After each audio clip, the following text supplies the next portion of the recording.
महात्मा बुद्ध हमेशा अपने शिष्यों को कहा करते थे कि हमारे शब्दों में बहुत ताकत होती है। इस दुनिया का अगर सबसे खतरनाक हथियार हमारी जुबान से निकले हुए शब्द होते हैं। बेशक ये शब्द शारीरिक रूप से कोई नुकसान नहीं पहुंचाते, लेकिन मानसिक रूप से आपके शब्द सामने वाले को बहुत आहत करते हैं। अगर हम इस बातों का निर्णय नहीं ले पाते कि कब, कितना और क्या बोलना चाहिए, तो ये हमारे जीवन में मुश्किलें ला सकती हैं। जब हम दयालुता और समझदारी से बोलते हैं तो ये हमारी कामयाबी के शिखर पर पहुंचा देती हैं। इसलिए आज मैं आपके लिए महात्मा बुद्ध की ऐसी कहानी लेकर आई हूँ जिसे सुनकर आप मौन रहने की ताकत को पहचान जाएंगे। प्राचीन समय की बात है कि भारत में एक बौद्ध भिक्षु थे जो घने वन में वास किया करते थे। इस वन में बहुत ही शांति थी।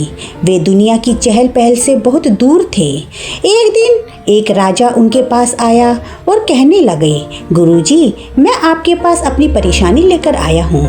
मैं हमेशा थका हुआ और निराश महसूस करता हूँ। मेरे पास सब कुछ है, धन दौलत ऐश्वर्य शौर्य, लेकिन मेरे पास शांति नहीं है। कृपया करके आप कोई उपाय बताइए। यह सुनकर बौद्ध भिक्षु ने कहा, हे राजन, आपकी समस्या का हल आपके अंदर ही है, लेकिन आपने कभी ध्यान नहीं किया। इसलिए मैं आपको एक कार्य दूंगा। अगर आप इस कार्य को अच्छे से कर लेंगे तो इसके बाद आपके जीवन में कोई भी दुख परेशानी नहीं रहेगी। यह सुनकर राजा ने कहा, गुरुजी, मैं अपनी मन की शांति के लिए कुछ भी कर सकता हूँ। कृपया करके मुझे मार्ग दिखाए। यह सुनकर बौद्ध भिक्षु ने कहा, हे राजन, अगले 15 दिन तक आपको मेरे साथ इसी आश्रम में रहना होगा। एक आम व्यक्ति की तरह रहना होगा। इन 15 दिनों में आपको मौन रहना होगा और ध्यान करना होगा।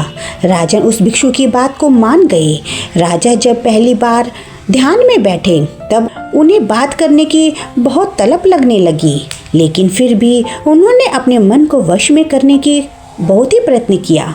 फिर धीरे धीरे उन्हें अपने अंदर एक शांति और खुशी महसूस होने लगी। उन्हें समझ नहीं आ रहा था कि कैसे उनके अंदर की बेचैनी खत्म होने लगी है। अगले दिन राजा ने फिर से एकांत में समय व्यतीत किया, प्रकृति को महसूस किया। वो खुद को प्रकृति का एक हिस्सा मानने लगे थे। इसी तरह 10 दिन गुजर गए।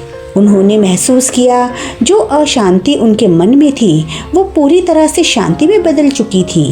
15 दिन बीत जाने के बाद वे भिक्षु के पास आए और कहने लगे, गुरुजी, मुझे समझ आ गया है कि क्यों मेरा मन इतना अशांत रहता था। मैं समझ चुका हूँ कि मैं बहुत ज़्यादा बोलता था, जिसकी वजह से मेरी काफ़ी ऊर्जा बर्बाद हो जाया करती थी।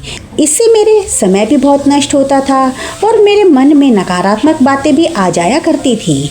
लेकिन इन 15 दिनों में मेरी जिंदगी पूरी तरह से बदल चुकी है। बौद्ध भिक्षु ने कहा, राजन, यह समस्या अधिकतर लोगों के साथ होती है। ज़्यादा बोलने के कारण वो कुछ ऐसा बोल जाते हैं जो सामने वाले को तकलीफ देती है और अपनी ज़िंदगी में बेमतलब की परेशानी को पैदा कर लेते हैं। इसलिए मौन रहो, तभी बोलो जब आवश्यक हो। अगर लोग मौन रहना सीख जाएंगे तो अधिकतर लोगों की समस्या अपने आप ही सुलझ जाएगी।